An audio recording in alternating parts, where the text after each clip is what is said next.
ಇದು 1100 ಗಿಡ ಇದೆ. ಕುಣಪ ಜಲ ಬಹಳ ತೃಪ್ತಿ ಕೊಟ್ಟಿದೆ. ಬಹಳ ಮಾಡಿ ಒಂದು 6 ವರ್ಷದ ಗಿಡ ರೀ ಇದು. ₹500 ಟೆಸ್ಟ್ ನಲ್ಲಿ 15,000 ಉಳಿತಾಯ. ಹಾ, ನಂದು ಇದು 3ನೇ ವರ್ಷದ ಫಸಲ್ ಇದು.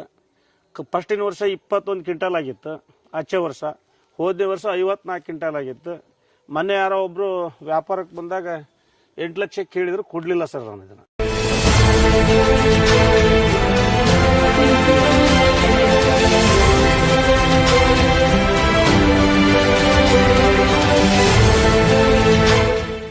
ಆತ್ಮೀಯ ರೈತ ಬಾಂಧವರೇ, ನಮಸ್ಕಾರ. ಆತ್ಮೀಯ ರೈತ ಬಾಂಧವರೇ, ನನ್ನ ಹೆಸರು ಬಸವಂತಪ್ಪ. ಸ್ಫೂರ್ತಿ ಟ್ರೇಡರ್ಸ್ ತೊಗರ್ಸಿ ವತಿಯಿಂದ ನಾವು ಈಗ ಒಂದೂವರೆ ವರ್ಷದಿಂದ ನಮ್ಮ ಉದ್ರಿ ಭಾಗದಲ್ಲಿ ಒಂದಿಷ್ಟು ತೋಟಗಳಿಗೆ ಮಾಹಿತಿ ಮಾಡ್ತಾ ಇದೀವಿ. ಇವತ್ತು ರೈತರ ತೋಟಕ್ಕಾಗಿ ಆಗಮಿಸಿದ್ದೇವೆ. ಆ ವಿಚಾರವಾಗಿ ಇವತ್ತು ಮಾತಾಡೋಣ. ನಮಸ್ತೆ. ನಮಸ್ಕಾರ ಸುರೇಶಣ್ಣ. ಮತ್ತೆ ಈಗ ತೋಟಕ್ಕೆ ನೀವೇನೇನು ಮಾಡಿದಿರಿ, ನಮ್ಮ ಮಾಹಿತಿ ಹೇಗಿದೆ ಅನ್ನೋದ್ರ ಬಗ್ಗೆ ನಿಮ್ಮ ಅಭಿಪ್ರಾಯ ಏನು? ನಮಸ್ಕಾರ. ನಮ್ಮ ಹೆಸರು ಸುರೇಶ್ ಅಂತೇಳಿ, ಉದ್ರಿ ವಡ್ಡಿಗೆರೆ ಗ್ರಾಮದ ರೈತರು. ನಾವು ಒಬ್ಬ ರೈತರು, ದೊಡ್ಡ ರೈತರಲ್ಲ, ಚಿಕ್ಕ ರೈತರು. ಬಟ್ ನಮ್ಗೆ ಸುಮಾರು 1.5 ವರ್ಷದಿಂದ ಬಸವಂತಪ್ಪ ಅವರು ಗೊಬ್ಬರದ ಅಂಗಡಿ ಹಾಕಿದ ಮೇಲೆ ಅವತ್ತಿಂದ ಇವತ್ತಿನ ತನಕ ಅವ್ರ ಹತ್ರ ಔಷಧಿ ಗೊಬ್ಬರ ಎಲ್ಲ ಖರೀದಿ ಮಾಡ್ತಾ ಇದ್ವಿ. ಹಿಂಗೆ ಒಂದು ವರ್ಷದ ಈಗ ಸುಮಾರು 8 ರಿಂದ 10 ತಿಂಗಳ ಹಿಂದೆ ಹತ್ತಿರ ಒಂದು ವರ್ಷ ಸಚಿನ್ ಸರ್ ಒಂದು ಕ್ಯಾಂಪ್ ಕರೆದಿದ್ರು ಅಂತ ಹೇಳಿ ಬಸವಂತಪ್ಪನವ್ರು ನಮ್ಗೆ ವಿಚಾರ ತಿಳಿಸಿದ. ನಾವು ಬಂದಲ್ಲಿ ಟ್ರೈನಿಂಗ್ ತಗೊಂಡಿವಿ. ಆಮೇಲೆ ಹಿಂಗೆ ಜೀವಾಮೃತದ ಬಗ್ಗೆ ಮಾಹಿತಿ ಕೊಟ್ಟರು. ಆ ಜೀವಾಮೃತ ಮಾಡಿದ್ವಿ. ನಮ್ಮ ಮನೆಯಲ್ಲೇ ಒಂದು ಎಮ್ಮಿಕರ ಸತ್ತಿತ್ತು. ಅದ್ರ ಬಗ್ಗೆ ಅವತ್ತು ಅಲ್ಲಿ ಕೋಚಿಂಗ್ ಕೊಟ್ಟಾಗ ಮಾಹಿತಿ ಹೇಳಿದಾಗ ನಾವು ನಮ್ಮ ಮನೆಗೆ ಒಂದು ಎಮ್ಮಿಕರ ಸತ್ತ ಬಸವಂತಪ್ಪನವ್ರನ್ನ ಕಾಂಟ್ಯಾಕ್ಟ್ ಮಾಡಿ ಸಚಿನ್ ಸರ್ ಹತ್ರ ಫೋನ್ ನಂಬರ್ ಇಸ್ಕೊಂಡಿವಿ. ಅವ್ರ ಹತ್ರ ಅದಕ್ಕೆ ಏನೇನು ಹಾಕಬೇಕು ಮೆಡಿಸಿನ್ ಅನ್ನೋದಕ್ಕಾಗಿ ಮಾಡಿ ಆ ಜೀವಾಮೃತನೂ ಮಾಡಿ ಒಂದು 3 ಸರಿ ಕುಣಪ ಜಲ 3 ಸರಿ ಒಂದೊಂದು ಬ್ಯಾರಲಿಗೆ 3 ಲೀಟ್ರು ಅವ್ರು ಹೇಳಿದ ಪ್ರಕಾರನ ಒಂದೊಂದು ಗಿಡಕ್ಕೆ 2 ಲೀಟರ್ ಹಾಕಿ 3 ಲೀಟರ್ ಒಂದೊಂದು ಬ್ಯಾರಲಿಗೆ 3 ಸರಿ ಮಾಡಿದ್ದೇನೆ ಡ್ರಂಚಿಂಗ್. ಆಮೇಲೆ ಮತ್ತೆ ಈ ಕೆರಾನ್ ಲಿಕ್ವಿಡ್ ಅಂತೇಳಿ ಅದನ್ನು 2 ಸರಿ ಮಾಡಿದ್ದೇನೆ. Keran company liquid. ಆಮೇಲೆ ಬಸವಂತಪ್ಪನವ್ರು ಹೇಳಿದಂಗೆ ವರ್ಷಕ್ಕೆ 2 ಸರಿ ಗೊಬ್ಬರನೂ ಹಾಕಿದ್ದೀನಿ. ನಂದು ಇದು 3ನೇ ವರ್ಷದ ಫಸಲ್ ಇದು. ಫಸ್ಟಿನ ವರ್ಷ 21 ಕ್ವಿಂಟಲ್ ಆಗಿತ್ತು. ಆಚೆ ವರ್ಷ ಹೋದನೇ ವರ್ಷ 54 ಕ್ವಿಂಟಲ್ ಆಗಿತ್ತು. ಮೊನ್ನೆ ಯಾರೋ ಒಬ್ರು ವ್ಯಾಪಾರಕ್ಕೆ ಬಂದಾಗ 8 ಲಕ್ಷ ಕೇಳಿದ್ರು, ಕೊಡ್ಲಿಲ್ಲ ಸರ್ ನಾನು ಇದನ್ನ. ಎಷ್ಟು ಗಿಡ ಇದು? ಇದು 1100 ಗಿಡ ಇದೆ. ಬಟ್ ಒಂದು 100 ಗಿಡ ಹೋಗಿದೆ. ಒಂದು 100 ಗಿಡ ಹೋಗಿದೆ, ಕೆಲವು ಸತ್ತೋಗ್ಬಿಟ್ಟಿದಾವೆ. ಹಿಂಗೆಲ್ಲ ಆಗಿ ಒಟ್ಟು ಒಂದು 1000 ಗಿಡ ಇದೆ. ನಿಮ್ದು ಏನ್ ನಿರೀಕ್ಷೆ ಇದೆ? ಮತ್ತೆ 8 ಲಕ್ಷ ಕೊಟ್ಟಿಲ್ಲ ಅಂದ್ರೆ ನಾವು ಒಂದು 9 ಲಕ್ಷ ಹೇಳಿದೀವಿ ಅವರಿಗೆ. ಬಟ್ ಅವರು 1 ಲಕ್ಷದ ಮಧ್ಯದಾಗ ಅವ್ರಿಗೆ ನಮ್ಗೆ ವ್ಯಾಪಾರ ಆಗಲಿಲ್ಲ. ಹಂಗೆ ಅಂದಾಜು ಎಷ್ಟು ಬರ್ಬೋದು ಈ ಸರಿ ಅಂತ ಅಡಿಕೆ ಅವ್ರನ್ನೇ ಕೇಳಿದೆ ಮಾಹಿತಿನ. ಒಂದು 130 ಕ್ವಿಂಟಲ್ರಿಂದ 40 ಕ್ವಿಂಟಲ್ ಬರ್ಬೋದು ಅಂದ್ರೆ. ಹೋದ ವರ್ಷಕ್ಕೂ ಈ ವರ್ಷಕ್ಕೂ ಒಬ್ಬ ವ್ಯಾಪಾರಸ್ಥ ಹೇಳಿರೋ ಪ್ರಕಾರ ನಂಗೊಂದು 80 ರಿಂದ 90 ಕ್ವಿಂಟಲ್ ವ್ಯಾಪಾರಸ್ಥರ ಬಾಯಾಗ ಬಂದಿರೋದು. ನನ್ನ ಹೆಂಡತಿ ಅಪ್ಪನೂ ಕೂಡ ಚೆನ್ನಗಿರಾಗ, ಅವ್ರ ಅಡಿಕೆ ಬೆಳೆಗಾರರು ಹೌದು, ಬಟ್ ಅಡಿಕೆ ಕೊಯ್ಲು ಮಾಡೋರು ಹೌದು. ಅವ್ರು ಹೇಳಿದ ಪ್ರಕಾರ ಅವರು ಒಂದು 150 ಕ್ವಿಂಟಲ್ ಆಕತಿ ಅಂತ ಹೇಳಿದ್ರು. ಬಸವಂತಪ್ಪ ಅವರು ಮಾರ್ಗದರ್ಶನದಿಂದ ಸಚಿನ್ ಸರ್ ಸಿಕ್ಕ ಮೇಲೆ ನಮಗೆ ದೇವ್ರು ಸಿಕ್ಕಂಗಾಗಿದೆ. ಈಗ ಹೆಂಗಂದ್ರೆ ನಾವು ರೈತರು ಒಂದಿಷ್ಟು ಅದ್ರ ಬಗ್ಗೆ ನನಗಂತೂ ಫುಲ್ ಕಾನ್ಫಿಡೆನ್ಸ್ ಬಂತು. ನೀವು ಸಿಕ್ಕ ಮೇಲೆ ಬಸವಂತಪ್ಪ ಅವ್ರ ಮಾತು ಬಿಟ್ಟು ಅದ್ರ ಮೇಲ್ಪಟ್ಟು 1 ಇಂಚು ನೀರು ಜಾಸ್ತಿ ಹಾಕಿಲ್ಲ. ನಾನು ನೀರು ಹಸದನ್ನು ಜಾಸ್ತಿ ಹಾಕಿಲ್ಲ, ಕಡಿಮೆನೂ ಮಾಡಲ್ಲ. ಅದೇ ಪ್ರಕಾರ ಮಾಡ್ತಾ ಬಂದಿದೆ. ನನಗಂತೂ ತೃಪ್ತಿ ಐತೆ ಸರ್. ನೀರು ಉಳಿತಾಯ ಆಗಿದೆ. ಬಟ್ ನನಗೂ ತೃಪ್ತಿ ಇದೆ. ನಮ್ಮ ಫಸಲು ಒಳ್ಳೆ ಚೆನ್ನಾಗೇ ಬಂದಿದೆ ಸರ್. ನಂದು ಆ ಕಡೆದು ನೀವೇ ಬಂದಾಗ ಅದಕ್ಕೆಲ್ಲ ನುಸಿ ರೋಗ ಹತ್ತೈತಿ ಅಂತ ಹೇಳಿದ್ರಿ. ನಮ್ದು 12 ಎಕರೆಕ್ ಆಗುತ್ತೆ ಅದು ಲಿಕ್ವಿಡ್ ಕುಣಪ ಜಲ 12 ಎಕರೆಕ್ ಆಕತಿ ಅಂತ ಹೇಳಿದ್ರಿ ನೀವು. ನಾನು 3 ಸರಿ ಹಾಕಿದ್ನಲ್ಲ, 3 6 ಎಕರೆ ಆಗಿ ಹೋಗುತ್ತೆ. ಇನ್ನೂ 6 ಎಕರೆ ಉಳಿತಲ್ಲ. ಅದಕ್ಕೇನ್ ಮಾಡಿದೆ, 2 ಎಕರೆಕ್ ಮತ್ತೊಂದ್ ಸರಿ ಹಾಕಷ್ಟು ಇಟ್ಕೊಂಡು 4 ಎಕರೆಕ್ ಹಾಕಷ್ಟು ಅದು 2 ಎಕರೆಕ್ ಹಾಕಿಬಿಟ್ಟಿದ್ದು ಒಂದೇ ಸರಿ. ಅದು ಗಿಡನ ಬೇರೆ ತರ ಬಂದತ್ರಿ. ಈಗ ಅದು ಗಿಡನ ಅದ್ ನುಸಿ ರೋಗನೂ ಇಲ್ಲ, ಮತ್ತೊಂದಿಲ್ಲ, ಏನಿಲ್ಲ. ಒಂದ್ ಹೊಳಕಲ್ ಗೊಬ್ಬರನೂ ಹಾಕಿಲ್ಲ ಮತ್ ಇವತ್ತಿಗೆ. ಬಹಳ ವಿಶೇಷ ನಿಮ್ದ್ರಾಗ ಅದು 7-8 ಲೀಟರ್ ಒಂದು ಬ್ಯಾರಲಿಗೆ ಹಾಕಿ ಸುಮ್ಮನೆ ಹಂಗ ಹೊಯ್ದು ಬಿಟ್ಟಿದ್ದು ಒಂದೇ ಸರಿ ಹಾಕಿದ್ದು. ಬಹಳ ಹೈಯೆಸ್ಟ್ ಬಂದಿದೆ.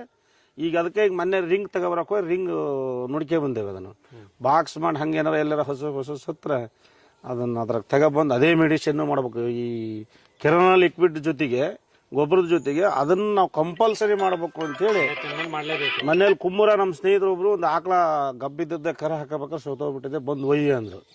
ಅದನ್ನ ತಗೊಬಂದು ಹಾಕಾಕ ಸ್ಟೋರ್ ಮಾಡಿ ಇಟ್ಕೊಳಕ್ ನಮಗೆ ಟ್ಯಾಂಕ್ ಇರಲಿಲ್ಲ. ಬಸವಂತಪ್ಪನವ್ರು ಅವಾಗ ಕಾಂಟ್ಯಾಕ್ಟ್ ಮಾಡಿದ ಎಲ್ಲಾರ ಇದ್ರೆ ಹೇಳಿ ಟ್ಯಾಂಕ್ ಹೆರ್ಕೆ ಹೋಗೋಣ ಅಂತ. ಅವನೆಲ್ಲ ಶಿವಮೊಗ್ಗದಾಗ ಅದಾನೆ, ಹಿಂಗೆ ಕೋರ್ಟಿಗೆ ಎಲ್ಲ ಬಂದದಾನೆ ಅಂದ್ರು ಅವ್ರು. ಮತ್ತು ನಾವು ಅವಾಗ ಏನು ಮಾಡಕ್ಕೆ ನಮ್ಮ ಅದ್ರೇನು ಹಿಟ್ಕೊಂಡೇನು ಮುರಿಯಾಗಿ ಹಿಟ್ಕೊಳೋದಲ್ಲ ನೋಡ್ರಿ. ಹಂಗಾಗಿ ಅವ್ರಿಗೆ ಅದ್ಲ ಬೀಸ ಹಾಕ್ರಿ ಅಂದ್ವಿ. ಅದನ್ನು ವ್ಯವಸ್ಥೆ ಮಾಡಿ ಇಟ್ಕೊಂತ ಅದ್ರ ಮೇಲೆ ಭಾಳ ಕಾನ್ಫಿಡೆನ್ಸ್ ಇದೆ ನಮಗೆ. ನಿಮ್ಗೆ ಕುಣಪ ಜಲ ಬಹಳ ತೃಪ್ತಿ. ಕುಣಪ ಜಲ ಬಹಳ ತೃಪ್ತಿ ಕೊಟ್ಟಿದೆ. ಅದರಿಂದನೇ ಇದು 70% ನಮ್ಮ ಫಸಲು ಈ ರೀತಿ ಬಂದಿದೆ ಅನ್ನೋ ಒಂದು ನನಗೆ ಆತ್ಮ ಸಂತೋಷ ಇದೆ, ತೃಪ್ತಿ ಇದೆ. ಮಣ್ಣಿನ ಪರೀಕ್ಷೆ ಮಾಡಿಸಿರಿ? ಮಣ್ಣಿನ ಪರೀಕ್ಷೆನೂ ಹಿಂದೆ ನೀವು ಸ್ಟಾರ್ಟಿಂಗ್ ಸಿಕ್ಕಾಗ ಒಂದ್ಸರಿ ಮಾಡಿಸಿದ್ದೆ. ಮೊನ್ನೆ ಏನು ಗೊಬ್ಬರ ಕೆನಲ್ ಲಿಕ್ವಿಡ್ ಗ್ರಾನ್ಯೂಲ್ಸ್ ಅವೆಲ್ಲ ಹಾಕ್ಬೇಕಾದ್ರೆ ಒಂದ್ಸರಿ ಪರೀಕ್ಷೆ ಮಾಡಿಸಿ ಹಾಕ್ಸಿದ್ವಿ. ಮಣ್ಣಿನ ಪರೀಕ್ಷೆ ಯಾವ ಸೆಟ್ಲೈಟ್ ಆಧಾರಿತ? ಸೆಟ್ಲೈಟ್ ಆಧಾರಿತ ಈ ಸರಿ ಆಗಿದೆ. ಒಂದ್ ಬಾರಿ ಮಣ್ಣಿನ ಟೆಸ್ಟ್ ಆಗೈತಿ, ಒಂದ್ಸರಿ ಮಣ್ಣಿನ ಟೆಸ್ಟ್ ಆಗಿದೆ, ಇನ್ನೊಂದ್ಸಲ ಎರಡನೇ ಬಾರಿ ಸೆಟ್ಲೈಟ್ ಟೆಸ್ಟ್ ಮಾಡಿಸಿ ಗೊಬ್ಬರ ಹಾಕೋ ಸಲುವಾಗಿ ಸೆಟ್ಲೈಟ್ ಟೆಸ್ಟ್. ನಂತರ ಈಗ ನೀವು ಓವರ್ ಆಲ್ ಆಗಿ ಈಗ ಬಸವಂತಪ್ಪನವರ ಮಾರ್ಗದರ್ಶನ ನಿಮ್ಗೇನು ಸಿಕ್ಕೈತಿ, ಇದು ನಿಮ್ಗೆ ಸಂಪೂರ್ಣ ತೃಪ್ತಿ ಕೊಟ್ಟೈತಿ? ಸಂಪೂರ್ಣ ತೃಪ್ತಿ ಐತ್ರಿ. ಇದೇನೇ ರೊಕ್ಕ ಕೊಟ್ಟು ಕೇಳ ಮಾತಲ್ರಿ, ಇದ್ದಂಗೆ ಹೇಳಕೇನ್ರಿ. ಇಲ್ಲ ಬಸವಂತಪ್ಪ ಮೆಡಿಸಿನ್ ಇಂದ ನಮಗೆ ಏನಾರ ತೃಪ್ತಿದಾಯಕ ಆಗಿಲ್ಲ ಅಂದ್ರೆ ಅವ್ನು ಇಲ್ಲೆಲ್ಲಿ ಬರಕ ಬಿಡ್ತದಲ್ಲ ನಾವು. ಅಂದ್ರೆ ಈಗ ನೀವು 21 ಕ್ವಿಂಟಲ್ ನಿಂದ ಹಿಂದಿನ ವರ್ಷಕ್ಕೆ ಎಷ್ಟು ಹೋಯ್ತಂದ್ರಿ? ಒಂದನೇ ವರ್ಷ 21 ಕ್ವಿಂಟಲ್ ಬಂದಿತ್ತು ಅಂದ್ರೆ 54 ಕ್ವಿಂಟಲ್ 54 ಹೋಗೈತಿ. ಈ ಸಲ 150 ನೀವು ಅಂದಾಜ್ ಕಟ್ಟಿ. ಅಲ್ಲಿಗೆ ಅಂದ್ರೆ 1 to 3 ಲೆವೆಲ್ಗೆ ಈ ಸರಿ ಬಂದಿದೆ. ಹಂಗಾಗಿರೋದ್ರೆ ತೃಪ್ತಿ ಇದೆ. ನನಗೆ ಇದು ಬಹಳ ಮಾಡಿ ಒಂದು 6 ವರ್ಷದ ಗಿಡ ರೀ ಇದು. 6 ವರ್ಷದ ಗಿಡ. ಈಗ ನೀವು ರೈತರಿಗೆ ಒಂದು ಸಂದೇಶ ಕೊಡ್ಬೇಕಲ್ಲ? ಕೊಟ್ಟಿದ್ದೇವ್ರಿ ರೈತರಿಗೆ ಸಂದೇಶ ಅಂದ್ರೆ ಬಹಳ ಸರಿ ಹೇಳಿದೇನ್ರಿ. ಸುಮಾರು ಇಲ್ಲಿ ಸಣ್ಣ ರೈತರು ನಮ್ಮ ಮನೆಗೆ ಬಂದಾರೆಲ್ಲ ತೋಟಕ್ಕೆ ಕರ್ಕೊಂಡ್ ತೋರಿಸಿದ್ದೀನಿ.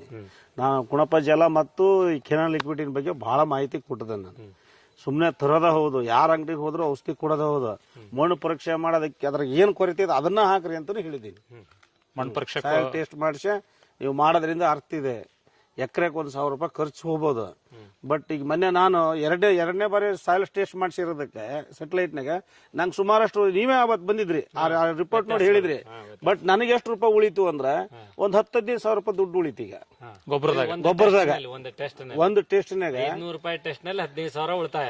ಈಗ ನಾನು 4 ಎಕರೆ ಮಾಡಿಸ್ಲಿಲ್ಲ, 1 ಎಕರೆದ್ ಮಾಡಿಸಿದ್ದೆ. ನಾನು ಪೂರ್ತಿ ಭೂಮಿ ಒಂದೇ ಇದೆ, ಒಂದೇ ಆಗಿರೋದ್ರಿಂದ ಈಗ ಸುಮ್ಮನೆ ಸಿಕ್ಕಾಬಿಟ್ಟೆ ಗೊಬ್ಬರ ಹಾಕ್ತಿದ್ದೆ. ಬಟ್ ಅದಕ್ಕೂ ಅನುಕೂಲ ಆಯ್ತು. ಈ ಪಟಾಶ್ ಗಿಟ ಸಿಕ್ಕಾಬಿಟ್ಟೆ ತಗೊಂಡ್ ಹಾಕ್ತಿದ್ದೀವಿ, ಈಗ ಅದೆಲ್ಲ ಕಡಿಮೆ ಆಯ್ತು. ಗೊನೆ ತೂಕ ಅಂದಾಜ್ ಎಷ್ಟು ಬರ್ತಾ ಇದಾವ ನಿಮ್ಗೆ? ನಾನು ಅಷ್ಟೊಂದು ಪರೀಕ್ಷೆ ಮಾಡಿಲ್ರಿ, ಈ ವರ್ಷ ಮಾಡ್ಬೇಕದನ್ನ. ಈ ವರ್ಷ ಮಾಡಿ. ಈಗ ನಾವು ಎಲ್ಲೋ ಇರ್ತಿದ್ದೀವ್ರಿ. 100 ಕಾಯಿಗಳು ಎಷ್ಟು ತೂಕ ಬರುತ್ತೆ ನಿಮ್ದು ಗೊನೆ ಅಂದಾಜು ತೂಕಗಳು ಏನದಾವು ಈ ವರ್ಷ? ನೀವು ಅಂದ್ರೆ ಸ್ವಲ್ಪ ನಾವ್ ಎಷ್ಟೇ ಇದ್ರು ಪ್ರಾಯೋಗಿಕವಾಗಿ ಹೋಗೋದ್ರಿಂದ ಎಷ್ಟು ನಾವು ಪ್ರಾಕ್ಟಿಕಲ್ ಇರ್ತೇವಿ ಅಷ್ಟು ನಮ್ಗ ಅಂದ್ರೆ ಉತ್ಪಾದನೆ. ಈಗ ಜನರಲ್ ಆಗಿ ನಿಮ್ಗೇನು ಹೊಸ ತೋಟ ಆಗಿರೋದ್ರಿಂದ 21ರಿಂದ 54 ಅಥವಾ 54ರಿಂದ 100. ನಮ್ದು ಅಲ್ಚಿಗಡಿಗೆ ಒಂದು 3 ಎಕರೆ, ನಮ್ಮ ಮನೆ ಹಿಂದೆ ಒಂದು 3 ಎಕರೆ ಐತ್ರಿ ತೋಟ. ಅದು ಹೆಚ್ಚು ಕಡಿಮೆ 2010 ಹಚ್ಚಿ 11 ಹಚ್ಚಿದ್ದದ. 11 ಅಂದ್ರೆ ಈಗ 13ನೇ ವರ್ಷ ಈಗ ಅದಕ್ಕೆ. ಬಟ್ ಅದನ್ನು ನಾನೇ ಇಲ್ಲಿ ತನಕ ಬೆಳೆದಿದ್ದೀನಿ. ಈಗ ಒಂದು 6 ತಿಂಗಳು ನೀವೇನ್ ಸಿಕ್ಕಿರಲ್ಲ ನನಗೆ, ಆ ಟೈಮಿನ ತನಕ ನಾನೇ ಬೆಳೆದಿದ್ದೇನೆ. ಅದಕ್ಕೆ ಹಾಕಿದ ಮೆಡಿಸಿನ್ ಇದಕ್ಕೆ ಹಾಕಿದ ಮೆಡಿಸಿನ್ ಅದಕ್ಕೆ ಯಾವಾಗಲೂ ಅದಕ್ಕೆ ಫಸ್ಟ್ ಮಾಡ್ಕೊಂಡ ಇದಕ್ಕೆ ತರ್ತಿದ್ವಿ ನಾವು ದೊಡ್ಡ ಗಿಡ ಆಗಿದ್ದಾಗ. ಈಗ ಅದು ಈಗೊಂದು ಈ ಫಸಲ್ ಫಸ್ಟ್ ಅಷ್ಟೇ ನಮ್ಮ ಅಣ್ಣರಿಗೆ ಕೊಟ್ಟಿದ್ದೇನೆ ಅದನ್ನ. ನಮ್ಮ ಅಣ್ಣರು ಇಬ್ಬರು ಅದಾರ. ಬಟ್ ಅದು ಹೋದ್ ಸರಿ 120 ಕ್ವಿಂಟಲ್ ಆಗಿತ್ತು ಎಲ್ಲಿಗೆ ಅಂದ್ರೆ 17ನೇ ವರ್ಷಕ್ಕೆ.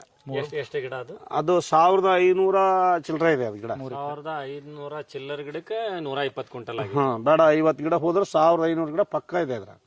ಈಗ ಇದು 1000 ಗಿಡಕ್ಕೆ ನಿಮ್ಗೆ 150 ಕ್ವಿಂಟಲ್ ಈ ವರ್ಷ ನಿರೀಕ್ಷೆ ಬಂದ್ಬಿಟ್ಟದ ನಿಮ್ಗೆ? ಈ ವರ್ಷ ನಿರೀಕ್ಷೆ ಬಂದಿದೆ. ಬಟ್ 12 ವರ್ಷದ ಗಿಡ, ಇದು 6 ವರ್ಷದ ಗಿಡ.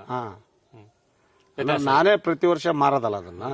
ಈ ವರ್ಷ ಅಷ್ಟೇ ಅಣ್ಣರಿಗೆ ಕೊಟ್ಟಿದ್ದೇನೆ ಅದನ್ನ ಮೆಡಿಸಿನ್. ಅದಕ್ಕೆ ಔಷಧಿ ಹೊಡೆದಾಗ ಇದಕ್ಕೆ ಔಷಧಿ ಹೊಡಿತಿದ್ದೀವಿ. ಹಿಂಗೆಲ್ಲ ಮಾಡ್ಕೊಂತಾನೆ ಬಂದೇನೆ ಈ ವರ್ಷದ ತನಕ. ಬಟ್ ತೃಪ್ತಿ ತಂದಿದೆ ನನಗಂತ, ಪೂರ್ತಿ ಸಂತೃಪ್ತಿ ಬಂದೈತೆ. ತುಂಬಾ ಧನ್ಯವಾದಗಳು ನಿಮ್ಮ ಮಾಹಿತಿ. Thank you sir.